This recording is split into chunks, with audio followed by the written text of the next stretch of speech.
Praise the lord. ప్రభువైన యేసుక్రీస్తు నామంలో మీ అందరికీ శుభాలు తెలియజేస్తా ఉన్నాను. పరిశుద్ధ గ్రంథంలో నుంచి ఫిలిప్పీలకు రాసిన పత్రిక 4వ అధ్యాయము 13వ వచనంలో పౌలు ఏమంటా ఉన్నాడో చదువుదాం. నన్ను బలపరచువాని అందే నేను సమస్తము చేయగలను. ఈ యొక్క ఫిలిప్పీ పత్రిక రాస్తా ఉన్నప్పుడు పౌలు పరిస్థితి ఏంటి అని మనం ఆలోచన చేస్తే, రోమా జైలులో ఖైదీగా ఉన్నాడు. అయితే పౌలు పరిస్థితులు ప్రతికూలంగా ఉన్నప్పుడు, అనుకూలంగా లేనప్పుడు, అంటే ఆర్థికంగా కావచ్చు, లేదంటే అనారోగ్యము కావచ్చు, ఒంటరితనంలో కావచ్చు, దిగులు పడకుండా క్రీస్తు మీద ఆధారపడి ప్రతి స్థితిలోనూ ప్రతి పరిస్థితిలోనూ తృప్తి కలిగి ఉండడం నేర్చుకోవాలి అని పౌలు చెప్తా ఉన్నాడు. సమస్తము అంటే ఆకలి బాధలు, అంటే ఆకలిగా ఉన్నప్పుడు ఆకలిని అనుభవించడం, లేదు అంటే కష్టాలలో ఉన్నప్పుడు నిరుత్సాహపడకుండా ఉండడము. బలపరచువాడు కేవలము క్రీస్తు మాత్రమే అని పౌలు ఇక్కడ చెప్తా ఉన్నాడండి.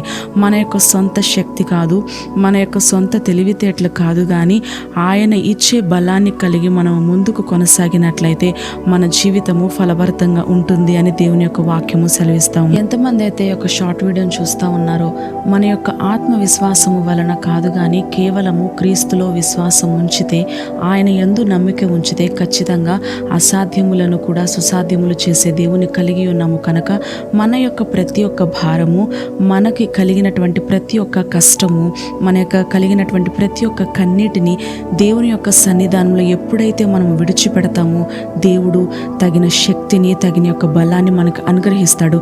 ఎప్పుడైతే ఆ యొక్క బలాన్ని మనం పొందుకుంటాం, ఆకలి బాధలు ఉన్నా, కష్టంలో ఉన్నా, కన్నీళ్లు కడగండ్ల నిరాశలలో ఉన్నా సరే, ఆయన ఇచ్చే బలము మనకి ఓర్పునిస్తూ ఉంటుందండి. ఆ యొక్క ఓర్పుని పట్టుకొని మనము ప్రతి ఒక్క శోధనని, ప్రతి ఒక్క ఆ యొక్క బలహీనత పరిస్థితుల్లో కూడా మనం ముందుకు వెళ్ళినట్లయితే, ఆయన ఇచ్చే బలాన్ని కలిగి మనం ముందుకు వెళ్ళినట్లయితే దేవుడు ఖచ్చితంగా ఆశీర్వదిస్తాడు.